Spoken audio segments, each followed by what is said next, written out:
What is up? Oh, we are ready. I think I just woke up my kid in the other room and my wife is going to kill me. But oh my God, guys, I have an update.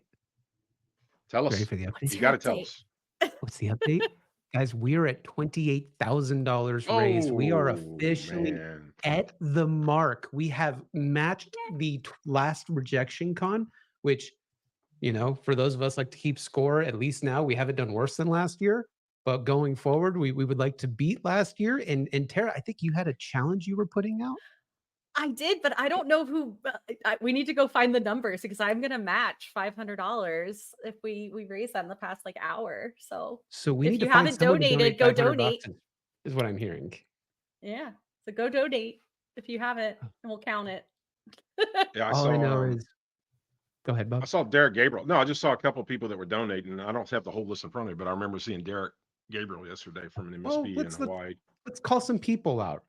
Yeah. Brian Yeah. Bielman, amazing talk, leadership. He just donated. Thank you, Brian. Kate Schlarf, oh my God, thank you. I don't know if that was from you or Moville, but thank you. Giuseppe, my guy, thank you. Finn, 2,500 bucks. Oh my Wow. God. Yay, Oh, Finn. Wow. That's amazing. so Joey, holy crap, empath employee throwing in some cash. Man, this makes me feel good. It's This awesome. makes I me love Well, feel seeing everybody wants everybody to, so right? invested. Yeah. If you but saw the talk yesterday about, where the money's going and what it's doing, how could you not put money in? I mean, it's just no better place right now. you know what I took away from his talk? Automation is bad. We're putting too many people out of jobs. Hi, I work for an automation company. Just throwing that out there here, bud. So we could BS all day. Anywho, everybody, thank you. If you have friends, if you have relatives, if you have MSP buddies, please have them get tickets, right? So they get some value. But more importantly, let's donate to Rural Technology Fund. But with that, let's talk Oh, about rural for a second, because we have the cyber farmer coming on here soon that was telling us all about what stepping in a cow pie has taught him about cybersecurity. hey, one thing before we forget, I want to make sure we called out Comet Backup for sure, right? Because those guys For have been sure. tremendous sponsors of ours. They've got a booth. You should take a look at the booth during the next day or so and go and have a chat with them. But I've been trying to remember to do that for 2 days. So Comet Backup, thank you so much for being on the team with us and helping us get this done. Okay, Kyle, I got that out of the way. No, That was on no, my you're list. completely correct. If you guys don't know, Comet Backup, right? They're in New Zealand. This is late for them. They're supposed to be Yeah. sleeping, and they're helping out our community. But with that said, Jesse, holy shit, we go back way, way far at this point, and seeing the Yeah. impact you have been having on the cyber community has been so amazing to watch. And I love every time you have to speak. And if I don't shut up here soon, Bob and Tara are probably going to be like, Kyle, shut the hell up. So with that being said, whoever's running this shit, Wes, pull us off, and let's hear what Jesse Yep. Get the got to dead share weight with off the all. stage. And You're let's gonna let the do man go. awesome. Oh, funny. I like how it's always Jesse just works and then he goes take a nap. He's got the bed right. Yeah. So, all right. Well, thank you everybody for joining. I'm super excited to be presenting here at Rejection Con yet again. I think I told Wes that my favorite time of the year is getting my talk rejected by IT Nation, so I can give it at Rejection Con. So today we're going to be talking about something that's near and dear to my heart, and I think too many people gloss over it. Reporting. Okay. So we're talking specifically about vCISO reporting today. But I think you can apply this framework to really any type of reporting you're giving in your MSP, right? So let's talk about what the goals of reporting are. So getting started here. Oh, come on now. Let's go slide deck. All right. Oh man, here we go. There we go. All right.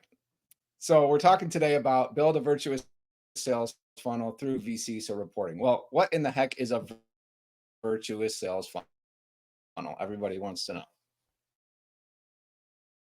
So a way to think about that is virtuous sales is where we give the customer exactly what they need and get paid fairly to do it. And so at face value, that sounds pretty normal. Like, yeah, that's how it should be. But how often is it really like that?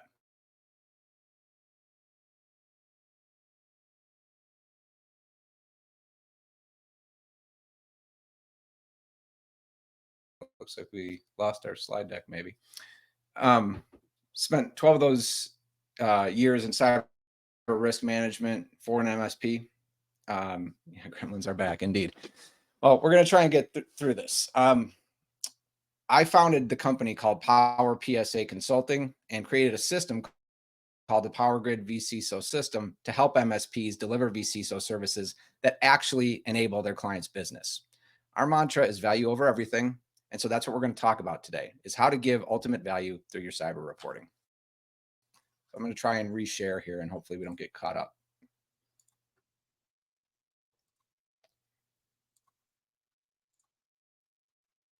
All right, here goes nothing. No, won't share.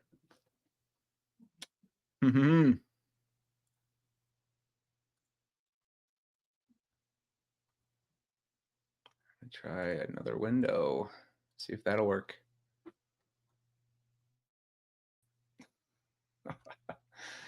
All right. Looks like you got it fixed, Jesse. Good. You're good to go. There we go. All right. All right. Jeez. All right.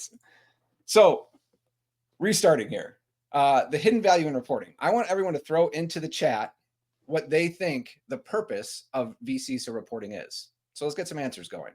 What do you think the purpose of a vCISO reporting is? Why do we do vCISO reporting? Anybody? Bueller. All right. So some typical answers that I hear are, number one, show our work, right? We want to, cyber is ethereal. It's not visible to the client. We want to give a report to show the value of what we're doing. Beat the customer to death with paperwork. I love it.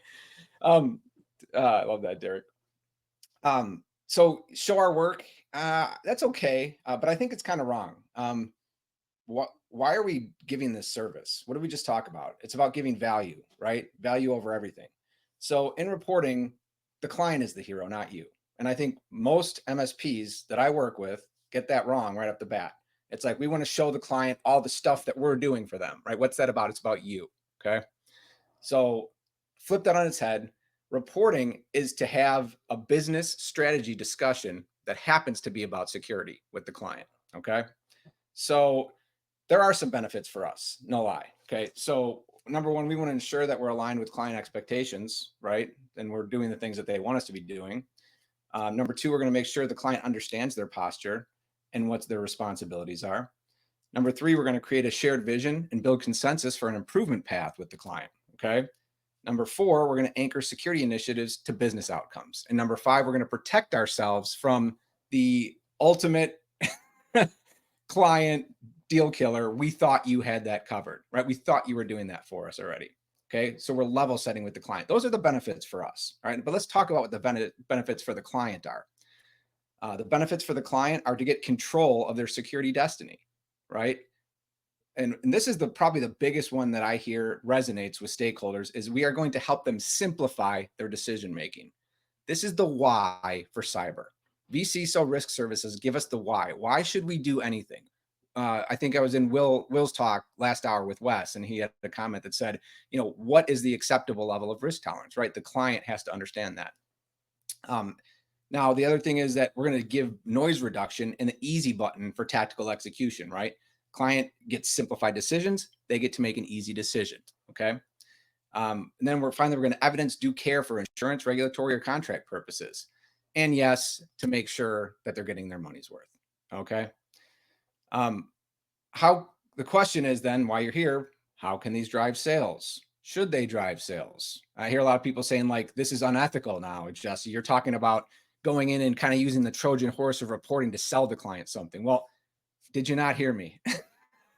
Value over everything. Virtuous sales funnel, okay? We have this backwards when we think that way. we need to think about how can we drive client success, and that will drive sales. This is what being a strategic advisor is all about. Okay. So bottom line, we're going to make this a business discussion about good enough security where we enable the client to understand their risk, understand the total cost of a control, and then facilitate, not make, facilitate a business-led discussion to avoid, transfer, accept, or mitigate the risk. And so we have to be okay with the client's decision. We present it and we say, okay, what do you want to do? Now you own the risk decision. And when we do these things and we present it that clearly, now the client will sell themselves on what they need to do right. Okay. So this is the crux of what we're doing with vCISO reporting. 4 essential sections of a good report. We're going to take these at a high level and then drill into each. Okay. So first is general recap. Summary, top level metrics, hot stove items. Second is tactical review. Performance, like how do we do? How are we doing? Data stories to set the stage for what we want to talk about, creating that narrative, right? You got to be careful there. We'll get into that. Strategic review then. So now we're going to go into our roadmap review, talk about risk-led recommendations, and then what I call the RCT next steps, a resource committed to a time. All right. And then finally, we get into our consensus on what we're going to work on, WIP, work in progress, and then dual protection, right? Both showing what we're doing for the client and helping them evidence due care for potential legal, regulatory, or other concerns. That's where the virtuous sales funnel happens, right? So before we get into this, I want to just give you a quick way to think about your reporting. I like to call this a 3x3 structure, okay? So the meta structure should have three sections in the report. One is the top level at a glance info, that kind of general recap like we talked about. The mid-level is the tell me more type of story narrative setting. And then 3 is the executive level, show me why or strategy section, okay? Now this allows everybody to consume it what they need to see. So if an executive wants to just hop in and see where we're at, they can be in the beginning of the meeting, say, okay, we're at a 30% risk. That looks good. Are there any specific things I need to know about? All right, cool, peace, I'm out. Right. And so you let an executive do that, they're going to be super happy. And then you could dig in with your IT manager, or if it's a co-manager, something like that down the road. Okay. So the format for each of the 3 sections, though, when we go into dive into those, it should be basically how do we improve, where are we at currently, and what needs to be done next. If you take that 3x3 approach to any report you're doing, you're going to find that it's transformational in the way you're facilitating conversations with your clients. All right. So let's talk about general recap. Okay. So who's the audience and the key themes? We just talked about this. We touched on it. Executives and business leaders, right? Summary should focus on outcomes here. We're going to be using top level metrics for TLDR type teasers, right? If we want to get them to the next section of the report, this is all marketing, right? We need to sell them on the next section of the report. And that's what we're going to do here. And then we need to address any hot stove items that they might have had questions on or anything like that. Okay, so for example, I'm going to show you a quick couple of examples. I'm going to start to move kind of quick because we got to get some slides to get through here. This example shows a previous score of 20% and a new score of 28%. So the score went up, right? It's still a low amount of risk. So an executive might think, oh, that's not a big deal. But if you look at the summary comments, we see that a new web app was launched without any security controls, and their current application development score is a risk of 65%, meaning they have a really high vector of attack into the network. So if I'm an executive now, all of a sudden I say, oh, wait, I need to stick around and talk about this, right? Another example we see here, a newer client who started with a rating of 1.9, and this is a different rating system from a different tool, but they started at 1.9 and they're at 5.4. So we want to give them an attaboy, right? Like they've actually done a good job improving their score, but they have more to do. And so we want to talk about that in the rest of the report. So just a couple examples, right? Now, section 2 is our tactical review. Okay. Now we're getting into the details of kind of like the what and the why. And this is going to vary widely based on the audience. Now, you do need to ask yourself, who is my audience here, right? And who you're giving the report to it's going to vary. I like to say that you want to standardize your customization. Okay. So what do I mean by that? See how we're creating modular report sections that we can plug in and plug out. So if you have on the back end documentation for how each of your analysts should prepare these types of reports for the vCISO, you're going to be able, the vCISO can kind of just come in and take this piece, put it in, take that piece, put it in. And so it streamlines that operational process. So just keep that in the back of your mind. If we're talking to an example here about a CTO, this happened to be a report where we were giving a report to the executive team, but there's a highly technical CTO and they have an application development environment. So he wants to see the details of their 365 risk score and users. And so we're getting into the technical weeds, even though it's a leadership conversation, because that's what they want to see, right? So again, some details of like, does this person need to be an admin? No, we need to do it for this development cycle that we're working on, and we're going to remove it. Like, these are the details now for this particular audience, right? For a different audience, executive only, you may just want to show them some high level metrics, like a pinwheel saying, okay, your score was 5.4, but that looks really good because you're really strong on this side of the pie. When we get over here, we have other areas of glaring risk that we're going to dig into. And now this is setting the stage, that's data narrative for the story to be able to have a business conversation, but provide logical support for why we're having it, right? Creating stories for the audience. I want to dig a little bit deeper into this and talk about an example. This is actually from quite a while ago, but we had a client or a customer who they were bringing on companies through acquisition, right? And we were trying to get them to bite off a newer email sandboxing protection mechanism. They kept kicking the can down the road on it. Oh, we don't have budget. We don't have budget. Well, they actually had an email come in that resulted in ransomware on a server. Now, luckily, because we had done our risk assessment and cordoned off that server, it was contained and it wasn't that big of a deal. But we were able to paint a picture to the executive team of, okay, we were asking you to do this control.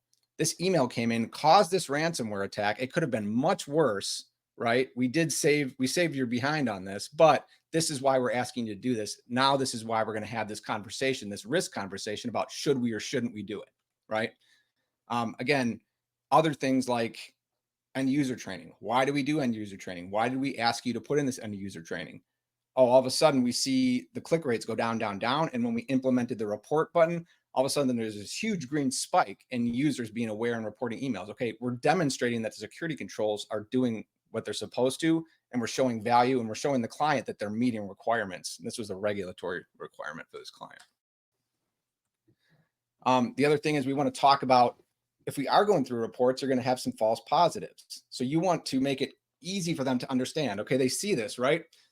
Anti-spyware up to date, antivirus up to date. Oh, critical vulnerabilities. This looks really bad, right? Well, ahead of time, we're anticipating that. We're saying, okay, everything in the green boxes is false positive. We've talked about that, and your technical team has some mitigating controls, so you don't need to worry about that. We have two issues that we're working on, and we're actually already addressing those. So really, we're just saying this all looks scary, but we've got it handled and we've got your back, right? So at the end of the day, you do have to be careful. The client is the hero. And so when you go into this data story mode, you have to really walk the line of understanding who your audience is and how you need to shape the narrative for them to get to that strategic review, okay? So strategic themes. Well, guess what? Know your audience. I'm going to keep saying that. You have to understand who you're talking to and what they want, right? This is a business discussion. And so if you don't know what the business wants and you don't know what the decision makers want, you're already behind and you're already not creating value with the report. So one thing I want to talk about here, and this is a little bit outside the scope of reporting, but when we do a risk assessment, when we create a roadmap and the recommendations we make, those are all linked. So outside of just this report, if we're doing a risk assessment for the client, let's assume we find delinquencies in vulnerability management, malware control, or incident response, all these different findings we're going to have, right, that we want the client to do something about. Our gap recommendations should then say, okay, strategically, we want to deploy vuln management. We want to deploy EDR solution. We want to develop and implement a formal incident response policy, right? Those are our plugs. This is actually something that was sparked in my memory years ago by taking Chris Sanders' Investigation Theory 101 course, where he talks about metacognition, right? And having a shared vocabulary in the organization. And so we want to have these shared vocabulary flags for talking about the solutions that we want.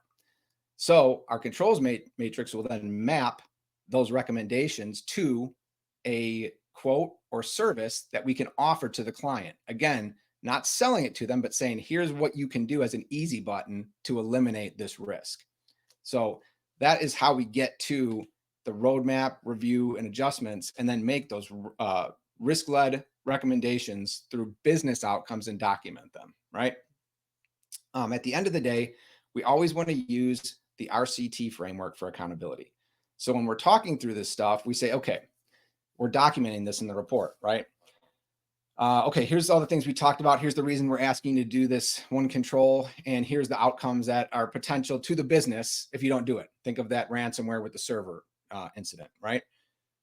Okay, well, they're going to say, well, no, we still don't want to do it. Okay, well, I'm going to document with RCT that the resource, maybe it's the CEO or somebody like that, committed to, we're accepting this risk on X time, right?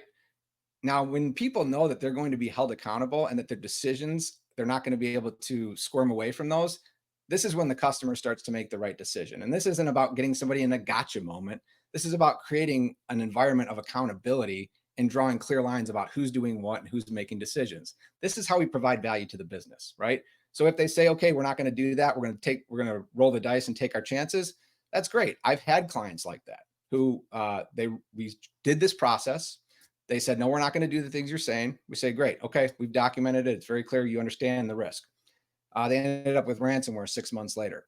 Were they upset with us? No, they just said, hey, shame on us. We rolled the dice and we got burned. The one client that comes to mind, I think we made about $300,000 in incident response and recovery fees. And then they bit off the $25K managed security and vCISO quote that we were giving them. So again, not ideal, but we were and they were happy with us. They weren't mad at us. They were like, wow, you guys called it. You helped us come back. And yeah. And Charlie said about getting those notices signed.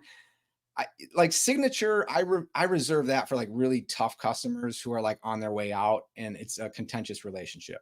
Like to me, if I'm documenting it and there's that RCT thing and it's been sent to them and it's clear and I've been on a call with, and we've talked about it, this is a relational protection. Like there's two sides to this, right?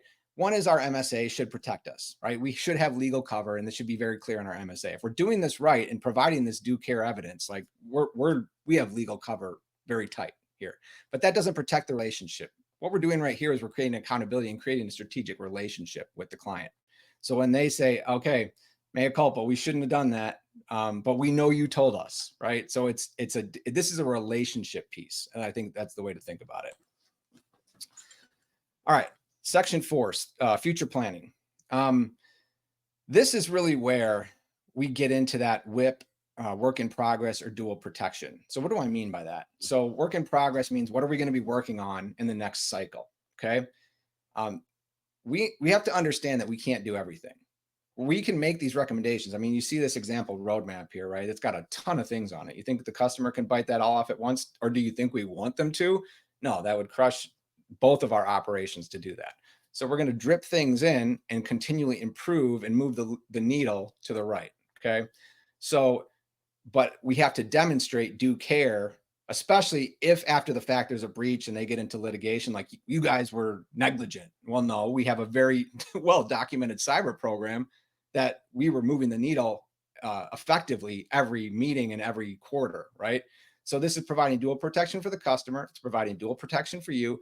And you guys are coming to a consensus on what you should be doing. So to this roadmap, right? This is an example of something we provide in the Power Grid, just a Canva template. But we have an easy to look at thing of like, what are we doing today? What have we gotten done? And then what are we doing in the future? Remember that 3x3 framework I was talking about?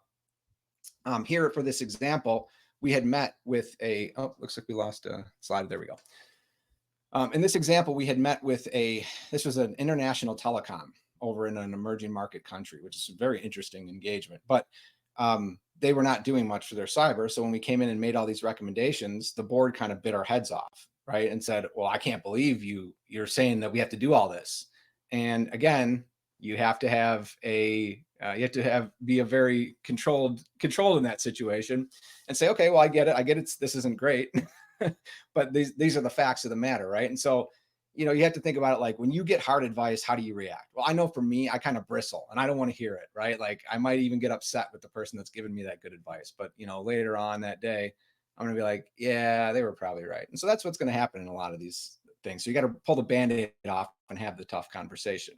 So in this scenario, that happened. And then a week later, get an email. Okay, after reviewing this, we want to move our risk to 40% because we tied those percentages to outcomes, right? So the board came back and said, okay, 40%. So we said, okay, well, let's run the risk numbers. Here's what we, in the order we think you should do things. Getting through this portion of the roadmap is going to get you to that 40% risk reduction. And it's going to protect, you know, they had an app store that they were working on that was a large revenue source. So we're going to focus on that first.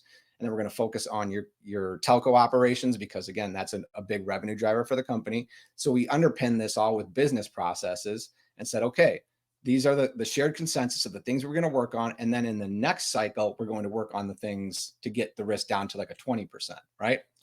So future items, we again want to detail this stuff out and document this. And I always like to pull this up and actually type this out with the client while I'm in the meeting. Okay. So, all right, here's some things we want to do. This is phase 1, phase 2. Like we're sitting here planning with the client. Like I know we're not going to do this right now. This particular one was with a COO and an IT manager.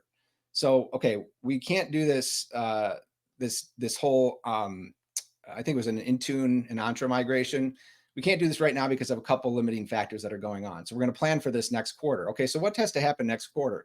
Phase 1, phase 2, phase 3, you know, you're working with them to plan at this point. Okay, this is great. Let's table this. So what happens when renewal time comes up, right?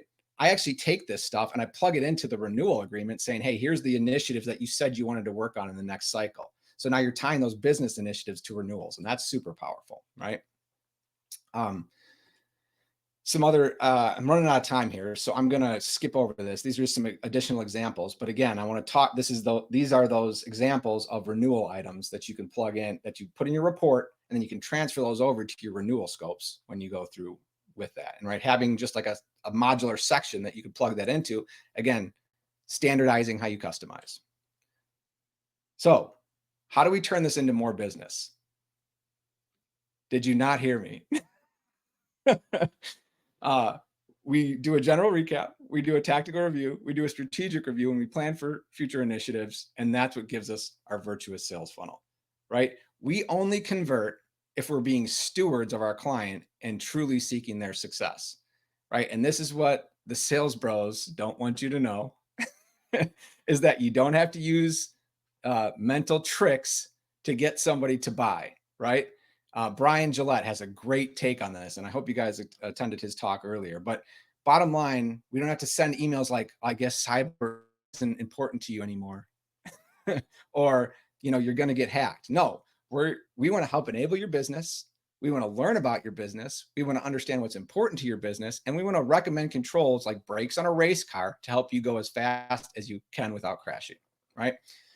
So that brings me to the end of my talk. I'm super happy y'all stuck through and watched this with me. Thanks for sticking through the technical difficulties that we had. If you want to see more of this, I post daily about this stuff on LinkedIn. I had a call with an MSP today where they said, I've literally taken your LinkedIn posts and translated them into a bunch of our marketing material, and we're getting a bunch of cyber leads from it. So feel free to rip me off. I guess is the point. You can go to linkedin.com, SecOps Warrior, give me a follow. And if you have any questions, hit me with a DM. I'd be happy to chat with you. That's it. That's what I got for you guys today.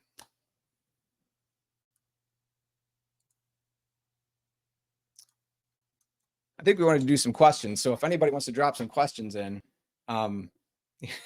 Eric, I love that. Wow, caring about the customer helps you know that they're in it for their best interests. Can't believe it. Why is Jesse so awesome? Well, I don't know what else. Oh, you know what you could do also? There are questions in the Q&A section. All right, thank you for that. Okay. It feels like my MSP is miles away from this. We still are really old school. How do I convince my owner to make changes? Get him to follow me on LinkedIn. Or follow me on LinkedIn and look at some of the messaging that I'm talking about there, because I'm challenging some of those preconceptions. And hey, if he wants to talk to me, I'm happy to talk to him or her and just have a quick conversation on it. Right. Let's Ours, break that down just a little yeah, bit. I'm gonna make you do the hard stuff, Jesse, I now that like I'm it. I back. like it. The coach is here. So, like, let's think about that because when you're I think back to when I started my MSSP out of my Hmm. MSP. The only thing that saved our bacon was we had so much cash flow and so much margin, we were able to hire Yeah. dedicated people to not have to step on the toes of the MSP's process. Hmm. If they're gonna take a bite-sized chunk to take one step in the right direction, what do you think is the either most impactful or I don't wanna say easiest, but in that realm of what's the least resistant place to start? Mm. I think, well, so number one, I think you need to make it somebody's responsibility. So there has to be somebody who is the cyber person, or they're responsible for building out the cyber program. And they may only be dedicating 2 or 4 hours a week to that, right? It may be very simple stuff. But I think this is the mental hurdle to say, we're going to start doing cyber and strategy and strategic cyber, and it's your job. Okay. So that doesn't help with if the owner's not willing to do that, right? That's a different conversation to have, I think. But as an MSP that wants to get started in this, I think first you have to pick somebody and make them accountable for it, and then enable them to start moving the ball forward. Now that's kind of like a ambiguous answer. So the next thing is start studying for a certification. I actually have a personnel plan that we use in the grid that maps out the whole, like what I see from like help desk to vCISO, right? So if somebody hits me up on LinkedIn, I'm happy to give that away for free. Um, yeah, I think that would be the first place to start. Make somebody accountable, start working towards it, and that's gonna help you move it forward.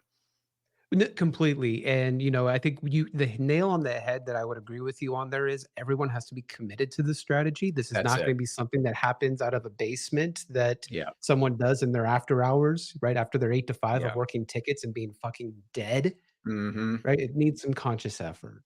Yeah, yeah. And kind of going into RCT framework, what does RTT stand Yeah, for? I was moving quick, and I quickly said it, but I'm sure it got lost. So it's very simple: resource committed to a time, right? So it's like I'm a pragmatist. You'll get to know. I like really simple stuff, and so I just want somebody to say that it's my job. I'm committed to do it, and I'll get it done by this time. So it speaks to what we were just talking about, right? It's a good segue into that. Yeah, well, it is because, right, and I understand the pain is we're all trying to run our businesses. We're all trying to learn as much as we can. We even have some fear. If I don't do this, Yeah, then I'm irrelevant. Therefore, my business is now at risk yeah, because, right, I need new customers. But there is also an age of if your current company cannot stand without its own, right, you need to make the decision of what's more important, maturing what I already do hmm, kind of well, right, including finding new customers, and if I'm there, okay, what is the next product that I introduce in my organization to further develop yeah. revenue? Well, Let's be it's honest, it's revenue additions. that's right, and that's the thing. Like revenue covers a multitude of sins. If we're being honest about it. But to the point of like again the small steps, right? I always tell people Burger King the market, right? What does Burger King do? They wait till McDonald's proves out a market and then they go move in across the street or down the block and they'll take a lower revenue share because they don't have to do all that market research. So you can do that by partnering, right? Again, if you're looking for good vCISOs that you want to partner with your MSP, we have plenty of grid members who are vCISO only and work with a bunch of MSPs in our community. I'd be happy to put you in touch with them. I love doing that. I love making those connections, right? So that's another thing. And But then they're when gonna you steal build, my customers, Jesse. no, they won't because I will yell at them. No, that's one of the things that I'm super passionate about. I'm so tired of the security professionals looking down their nose at MSPs and MSPs looking at security professionals like they're these elitists, right? Work together, you freaking a-holes. you Well, and so you're just opening your business up for business risk. We're gonna do things that we don't know how to do, or we're gonna promise things we don't know how to do, right. and then you're really cannibalizing the market. Yeah. And what's better than working with a friend and helping their business? If you don't do it right now, don't feel like you have to conform. Yeah. There's Yeah, that's right. no pride in conforming, or I should say, no success in just conforming to conform. Yeah. Yeah, and that's the thing. Like that's why I'm saying I know some good MSP friendly vCISOs. I don't get paid on that. I just really love hooking people up and helping MSPs Yep. win. Even So shout out to one of our sponsors, Orbital Fire, right? Like yeah, there Reg you go. building Yep, like a fantastic practice with all of that. Let's exactly. get to our next question. How long does it take to get clients to buy into cyber, assuming I am doing it right? Well, yeah, that's a loaded question, right? So there's a couple of things to think about there. The conventional wisdom is that the leads you're getting today are the result of the marketing you did 6 months ago. So if you're looking to get clients to buy cyber, you got to get your marketing engine started, and that's net new prospecting. But as we all know, it's much easier to go talk to your existing customers. There's actually a webinar or a workshop I did with Empath. So if you're an Empath customer, you can see this where we talk about that. And so about a complete go-to-market motion for your current client base with cyber, right? Pitching Well, vCISO and the rest of your cyber stack. So we get into details there. It's a quick snippet of the power grid system. But to answer the time frame, you're looking at like a quarter of runway to get that engine stood up and start talking to customers. And then depending on this, how many customers you have, I typically say it takes about a year to get through your entire client base of doing this motion of deliver the risk assessment, present the results, do the reporting that we just talked about, right? And then, present them with their risk and have them choose which way they want to go. You'll quickly identify what are the right clients. Then you can use that, what you found with that, the data you've gotten for the good clients that were really receptive, and then parlay that into marketing. You can use the things they've told you for messaging to find more clients like that and repeat it, right? that's lovely. And you know what? You said something in there of talk to your market because some of these services that you can provide may be for markets that your current MSP doesn't service. Your Yeah. current MSP may have clients that do not care about cyber, and that is just the reality. And trying to force it down their throat is not going to build better relationships. We figured this out at my MSP, Jesse, and or my MSP. When we built the MSSP, we realized our market was actually with law firms and Yeah. financial wealth managers, like in the FINRA area, Mm-hmm. not with our other customers that were like CPAs and senior living facilities. And we Yeah. had to really think of these products have different prospects. Yeah. And that's a tough pill to swallow sometimes. Yeah. I was just doing some ICP and persona work for a partner today. And I love doing that stuff, right? And just like digging into the psychology of what makes people buy. And it's just super interesting. This was actually for the flip side of that, like CPA type professional services, like what did we come up with? Conservative Carl. That's the persona we were working on. So that was a fun one. Would you rather fight 100 chicken-sized Matt Lees or one Matt Lee-sized chicken? Oh man. 100 Can chicken sized someone, by Matt the way, real Lee's. quick, can someone go to Dolly or your favorite AI generator and generate that, please? I have to say 100 chicken sized Matt Lee's. I feel like I could Why? win I could just start kicking, kicking the chicken. I feel like a chicken size or a Matt Lee sized chicken is like a velociraptor at the end of the day, and you ain't winning that fight. There's no chance. Which scenario has more risk? Hmm. Could you outrun it? Maybe. No. Yeah. What happens if one Matt Lee-sized velociraptor chicken gets away? And we'd start reproducing, and then you have an army of velociraptor chickens. Hmm. This is interesting. I still got to I go with can the track hundreds. one giant Matt Lee. I can't track or chicken, right? Yeah. Well, with that said, Matt, Jesse, thank you so much. That was extremely informative. Everyone go follow him on LinkedIn. He really does have a great persona. Going back to Brian's conversation this morning on really generating Yes. leads from social media, Jesse, you are the walking inclination of that. You are that guy. So if you want to see the definition of great, go check out Jesse. But with that being said, thank you so much.